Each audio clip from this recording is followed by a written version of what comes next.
E, se me permite, eu gostaria de lembrar uma passagem maravilhosa do Dr. Bezerra com o nosso querido Chico Xavier.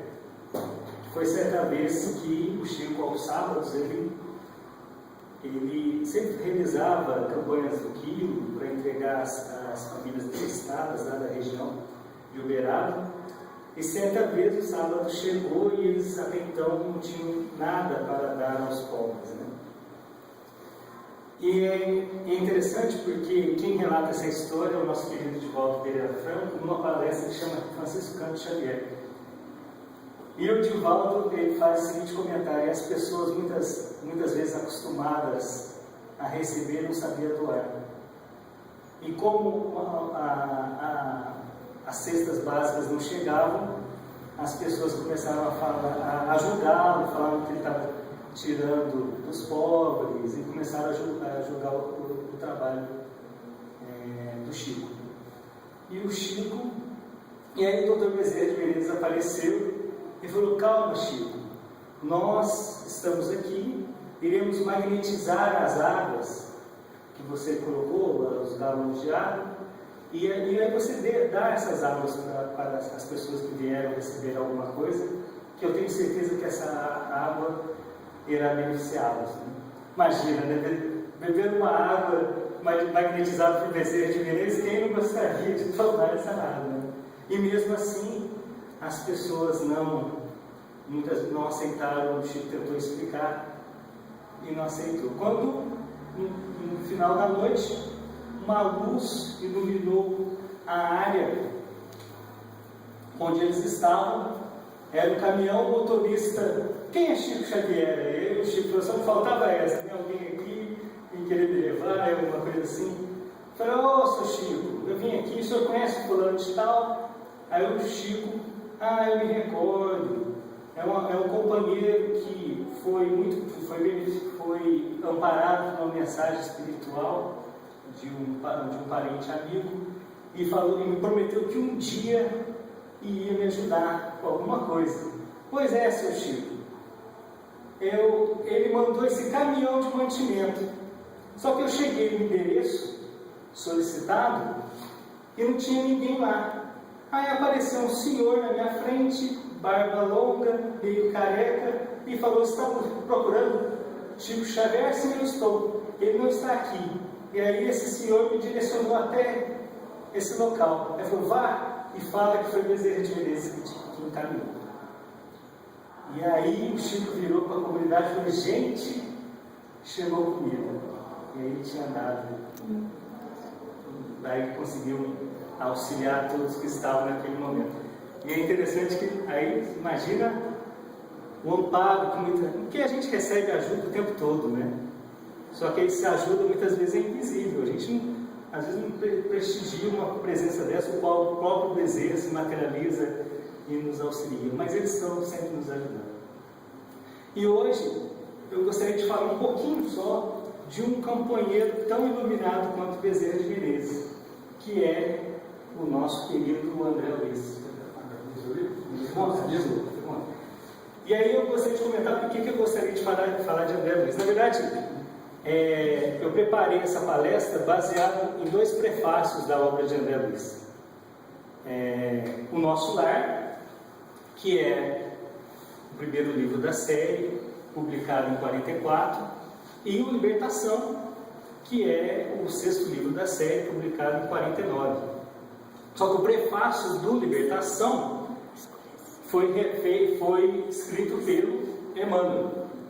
E nesse prefácio, ele tenta, numa história que é uma lenda egípcia, do peixinho vermelho, ele tenta simbolizar o peixinho vermelho como o trabalho que o André Luiz fez com o Chico Xavier, tentando nos esclarecer a vida no mundo espiritual.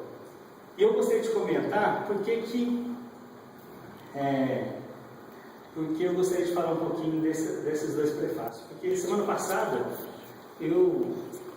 a gente se sentiu muito abalado pelo acontecimento, a tragédia de Santa Maria. Eu gostaria inclusive de enaltecer a palestra da nossa amiga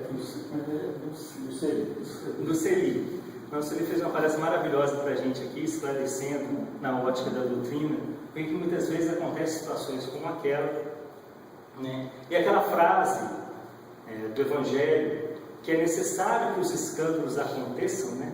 Mas ai por quem eles vêm, né? Essa frase, muitas vezes, na hora que acontecem tragédias como essa, faz a gente questionar por que é necessário os escândalos. E a gente percebe que a gente só vai entender a justiça divina em cima desses escândalos, em cima dessas tragédias, quando a gente criar esses olhos espirituais. E é interessante que quando acontecem situações como a que aconteceu, a gente sente um chacoalhão, né? E muitas vezes a gente coloca de lado nossos interesses físicos, as nossas preocupações mundanas, e diante do acontecido a gente começa até muitas vezes a questionar Deus, e a gente tenta entender o processo. E aí a gente percebe que a gente só vai conseguir entender o processo nessa ótica que a doutrina espírita também fala para a gente em relação a Deus, que Ele é justo, soberanamente justo e bom, Ele é Pai, Ele é amor. A gente só vai entender essa lógica quando a gente olhar as situações com olhos espirituais. E aí a gente percebe, por exemplo, que muitos daqueles espíritos, não dá para generalizar e também não dá para falar que as questões são matemáticas. Aconteceu isso porque no passado foi aquilo, não dá para falar dessa maneira.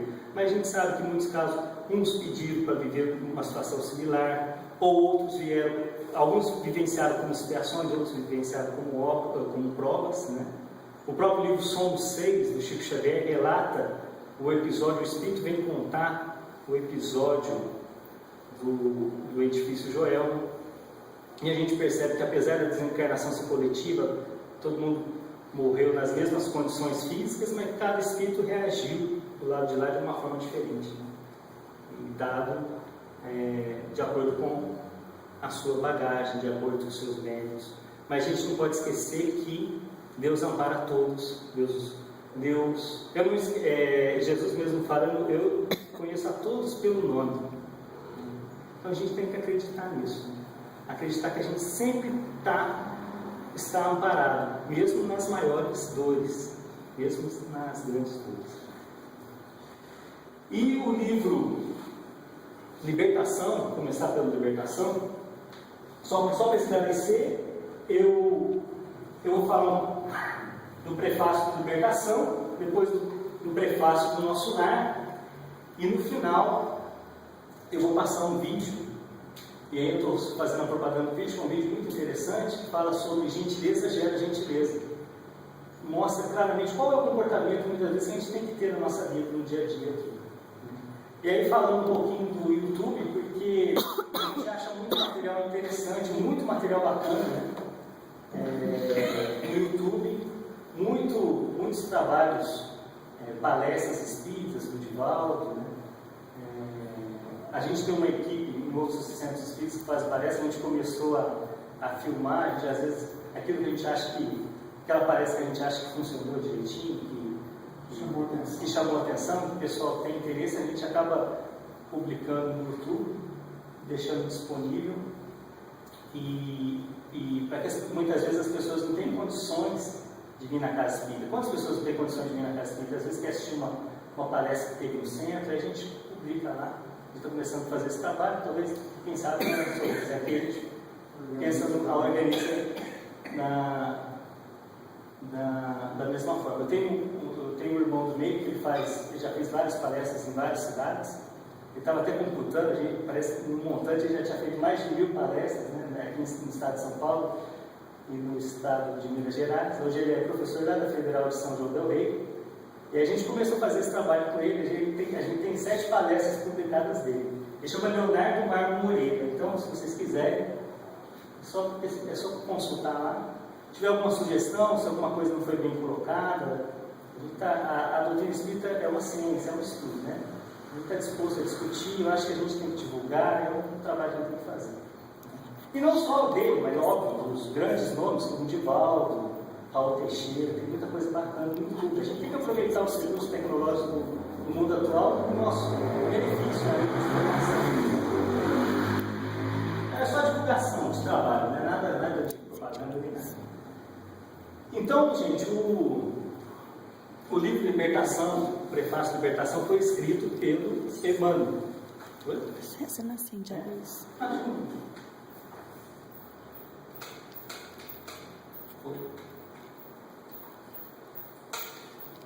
Aqui volta, né,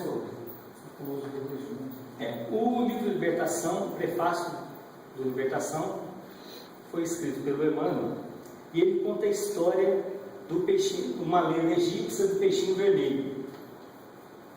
E essa lenda diz o seguinte, que num determinado lago viviam vários peixes, muitos preguiçosos, alguns meio vivendo só vivia, a gente não pode falar que acordava, comia e dormia, né? Mas na verdade eles viviam muito na inércia, né?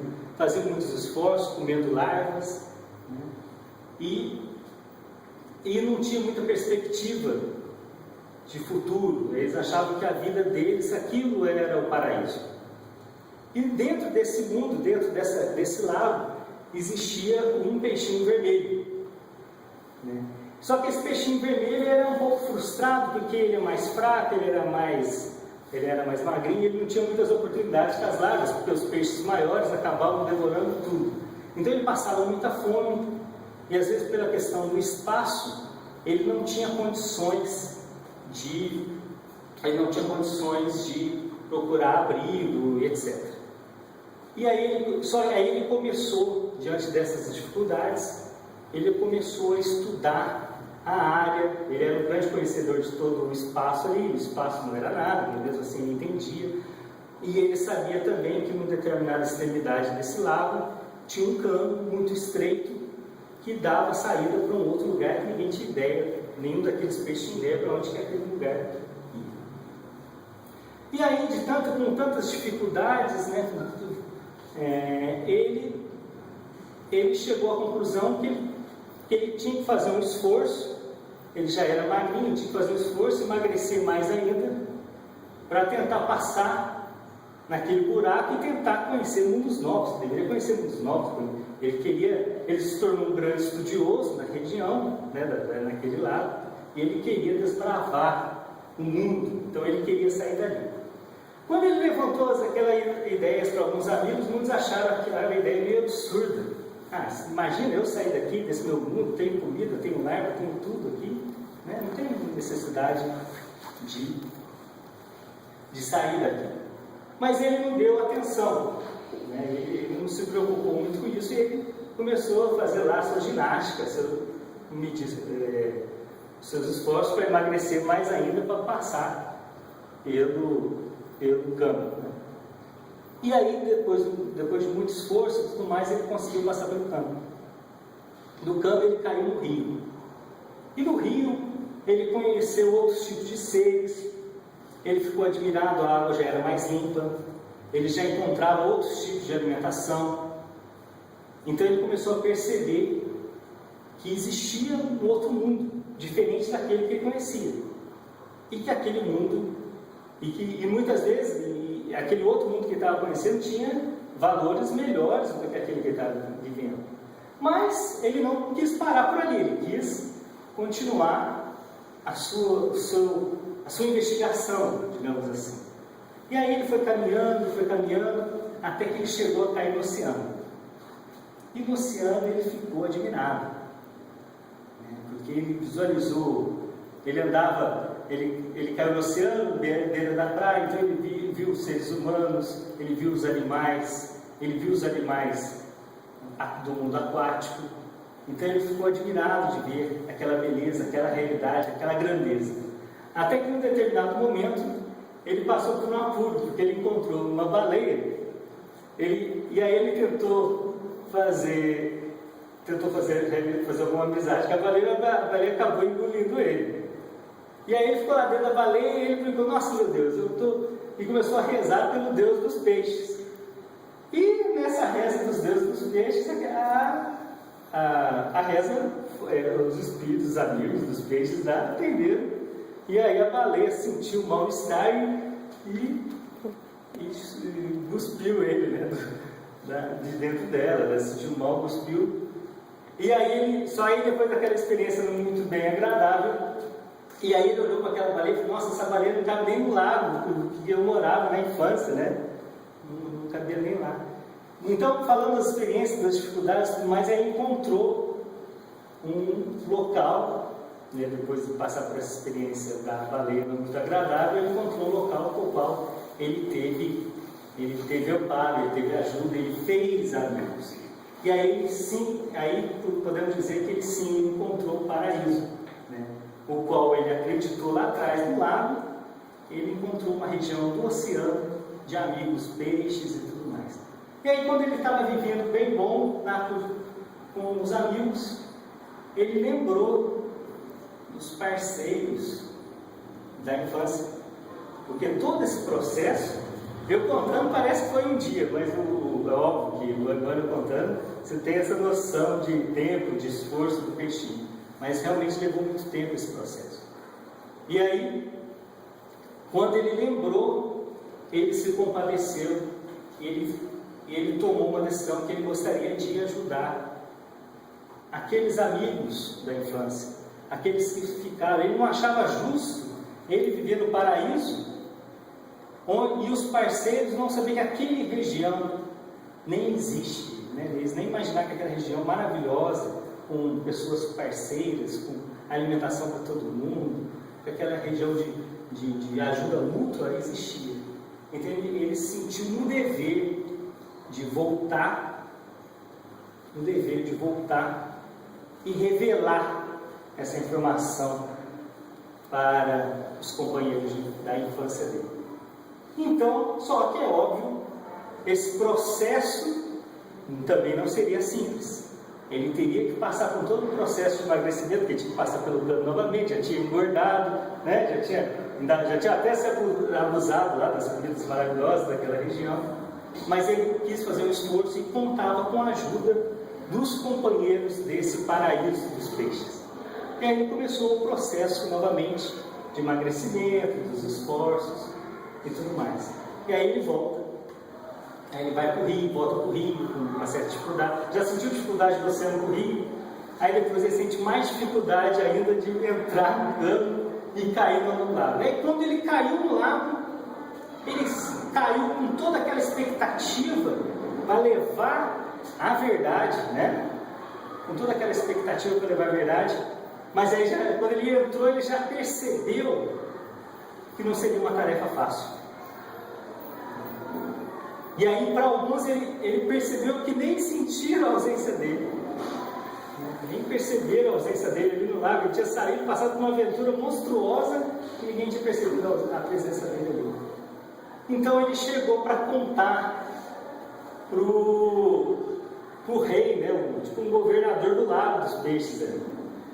Um peixe muito vaidoso, né, que se sentia ali o dono do espaço. E aí, quando o peixinho teve toda uma dificuldade para pedir uma audiência para falar para o governador lá, né, do rei dos peixes. Aí quando ele teve essa oportunidade, foi contar, o rei deu aquela gargalhada, não acreditou nele. Mas não assim permitiu que ele talvez numa plenária, alguma coisa similar, falasse para com os outros peixes do lago. E aí quando o peixinho foi falar para todos ali, todos caçoaram dele. Falaram: você está com um problema no seu cérebro, esse mundo não existe, né? E aí tentou fazer um esforço e ele viu que não adiantaria. Aí o rei chegou próximo dele e falou assim: teu lugar não é aqui, ninguém gosta de você, volta para o teu paraíso e deixa a gente em paz. E aí ele tentou ajudar, e as pessoas não perceberam a ajuda, não despertaram para ajuda. E aí ele falou: então eu tentei fazer minha parte, mas eu percebi que vocês não querem enxergar, vocês não querem acreditar, vocês não estão dispostos a mudar. Porque para vocês serem um paraíso, não bastaria só querer, não bastaria só aceitar a ideia. Vocês também tinham que fazer o esforço que eu fiz, né, que foi emagrecer e tudo mais. Então o peixinho simplesmente se pede de volta. E aí quando ele chega no paraíso, depois da viagem de volta, ele descobre que aquela região onde tinha esse lago começou a passar por uma fase de seca muito intensa e todos os peixes daquele lago acabaram falecendo. Então a história, essa lenda egípcia do peixinho vermelho, resumidamente, de uma forma não muito bem resumida, ela traz essa ideia para nós. E aí o Emmanuel completa mostrando para nós que André Luiz é esse peixinho vermelho. E aí eu me sinto muito tocado, porque quando você vê situações como a tragédia de Santa Maria, ou situações similares, a gente começa a tentar erguer a cabeça para olhar para o campo, porque estamos no lago, né? E aí a gente tem que fazer uma reflexão a ponto de até que ponto a gente vai dar valor para o lago ou vai esquecer para tentar entrar no oceano. Porque o lago é a vida na Terra, é uma escola de aprendizado. A gente tem que estudar, tem que se esforçar, trabalhar o aspecto moral, mas a gente não pode se sentir preso ao lago, porque tem um mundo para desbravar que vai nos enriquecer muito mais, porque vai nos enriquecer com os valores imortais. E aí, por que eu peguei o prefácio do Nosso Lar para ler? Porque o prefácio do Nosso Lar, eu não sei qual de vocês, se alguém teve essa experiência, mas o prefácio do Nosso Lar mostra para nós esse impacto que o André Luiz teve quando ele encontrou o oceano, que é o impacto que o peixinho teve ao sair do lago e encontrar o oceano. Porque o André Luiz fala que o que mais surpreendeu ele foi perceber que as questões mais importantes da vida é aquilo que você pode fazer a todo momento. Para quem não leu o livro e assistiu, ou para quem não leu o livro, por exemplo, e assistiu o filme, isso é muito bem presente na cena da mulher que ele não deu atenção no consultório, mas mesmo assim ele fez a consulta e viu que as rezas daquela senhora foi aquilo que mais enriquecia ele no mundo espiritual. Então ele recebe um impacto muito grande quando ele percebe que os valores deveriam ser outros. E aí ele diz o seguinte no prefácio. Vou comentar uma coisa curiosa que eu estava comentando no início. Eu ia ler a lenda do peixinho, eu resolvi contar porque Emmanuel é muito detalhista, a gente ia ficar bastante tempo contando os detalhes da lenda, mas era só para extrair a ideia. Mas eu acho que o prefácio do Nosso Lar a gente precisa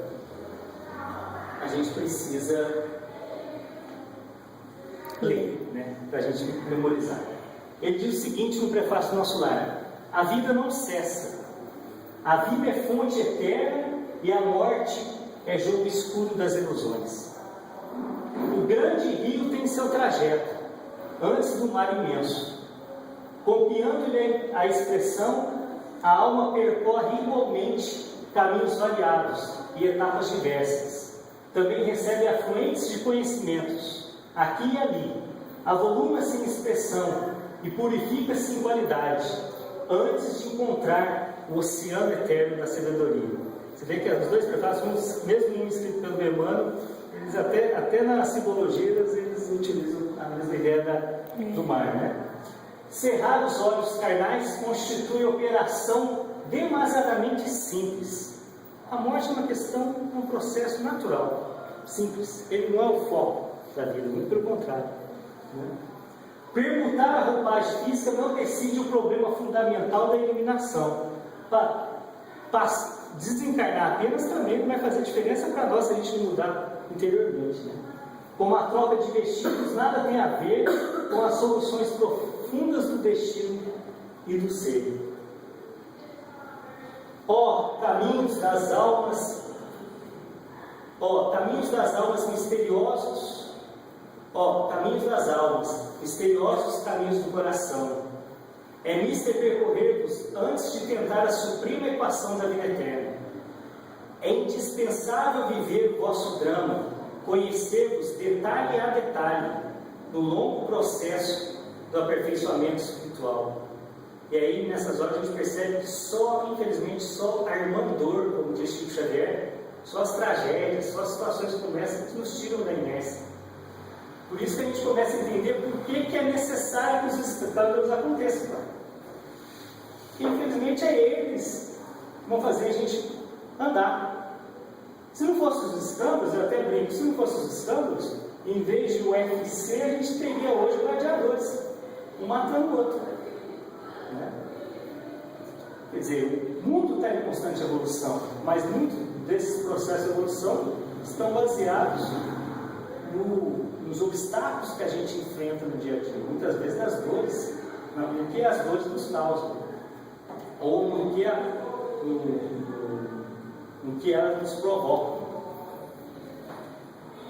Seria extremamente infantil a crença de que o simples baixar do pano resolvesse transcendentes questões do infinito. E aí vem a parte que eu acho mais maravilhosa desse prefácio. E vale a pena até memorizar. Ele diz o seguinte: uma existência é um ato, um corpo uma veste, um século um dia, um serviço uma experiência, um triunfo uma aquisição, uma morte um sopro renovador. Quantas existências, quantos corpos, quantos séculos, quantos serviços, quantos triunfos, quantas mortes necessitamos ainda? E aí a gente lembra que somos muito mais do que isso aqui. Como vocês são muito mais do que vocês apresentam nessa vida. Mas quantas vidas a gente vai precisar para se transformar? Quantas tragédias será necessário a gente presenciar para se transformar? Não é? E aí ele diz o seguinte: e o letrado em filosofia religiosa fala de deliberações finais e posições definitivas. Ai, por toda parte, os cultos em doutrina e os analfabetos do espírito. Muitas vezes ele está aqui na frente, fala, não faz um esforço para se transformar. Né? É preciso muito esforço do homem para ingressar na academia do Evangelho de Cristo. Porque a porta é estreita, né? Quando a gente segue esse caminho, ela é estreita. Exige vários esforços, né, nossos. Ingresso que se verifica quase sempre de estranha maneira, ele só, na companhia do mestre, efetuando o curso difícil, recebendo lições sem cátedras visíveis e ouvindo vastas dissertações sem palavras articuladas. É o peixinho que muito incompreendido pelos companheiros, pelos parceiros, né? Ele foi tocado pelo mestre, né? Ele foi tocado pelo mestre e tenta tocar os outros, né? Mas não consegue. Por isso, muitas vezes a pessoa que desperta a esse ponto, ela se sente, não é que ela se sinta, mas você percebe ela sozinha. E não são muitas pessoas que percebem. Né? Muitos são chamados. Por que muitos são chamados? Porque Deus chama todo mundo. E por que poucos são escolhidos? Porque é a gente que se escolhe. Não é Deus que escolhe, é a gente que escolhe porque Ele deu o livre-arbítrio para a gente.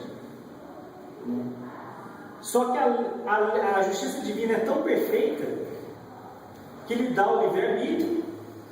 Aí com o nosso livre-arbítrio muitas vezes acontece as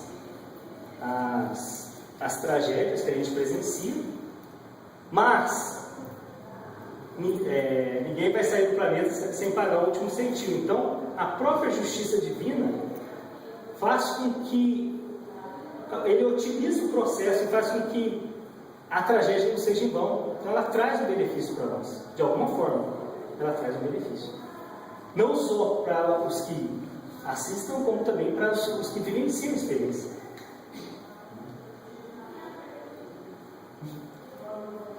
Muito longa, portanto, nossa jornada laboriosa. Nosso esforço pobre quer traduzir apenas uma ideia dessa verdade fundamental. Aí o último slide. Grato, pois, meus amigos, manifestamos-nos junto vós outros, no anonimato que obedece à caridade fraternal. A existência humana apresenta a grande maioria de vasos frágeis, que não podem conter ainda toda a verdade. Aliás, não nos interessaria agora senão a experiência profunda, com seus valores coletivos. Não atormentaremos alguém com a ideia da eternidade. Que os vasos se fortaleçam antes, né? Que os vasos se fortaleçam em primeiro lugar. Forneceremos somente algumas ligeiras notícias ao espírito sequioso dos nossos irmãos na senda de realização espiritual e que compreendem conosco que o espírito sopra onde quer. Frase de Jesus. E agora, amigos, que meus agradecimentos se calem no papel, recolhendo-se ao grande silêncio da simpatia e da gratidão, atração e reconhecimento, amor e júbilo. Amor e júbilo moram na alma. Crede que guardareis semelhantes valores comigo, a vosso respeito, no santuário do coração. Que o Senhor nos abençoe. É tão bonito porque ele de uma forma tão humilde, ele só fala, dá a entender o seguinte, que ele só vai dar um toque, e a obra dele é uma obra que faria a gente evoluir milênios, penso eu, se a gente assimilasse a sua totalidade. E mesmo assim, isso não é nada perto da eternidade, perto do que a gente tem que evoluir. E aí, para encerrar, eu gostaria de lembrar de Chico Xavier mais uma vez, né? E depois passar um vídeo, que eu acho que é um exemplo, não é um vídeo simples, mas é um exemplo para nós. E o Chico, perguntaram a ele, e é uma frase que eu sempre gosto de citar, porque é algo que me toca profundamente, que perguntaram para ele, e o de volta relata nessa palestra: qual foi, Chico Xavier, o momento mais feliz da sua vida? E ele virou e falou assim: foi certa vez que eu precisava ir ao banco para resolver um problema inadiável. E quando eu estava entrando no ônibus, uma criança me parou e falou: seu Chico, seu Chico. E eu fiquei com aquela dúvida, Chico Xavier dizendo, eu fiquei com aquela dúvida. Eu não sabia se eu ia para o ônibus, entrava no ônibus, ou se eu atendia a criança. E aí eu analisei que ao invés de causar uma decepção a uma criança para resolver problemas meus, eu ficaria com a criança. Ele viu o motorista do ônibus e falou: só pode ir.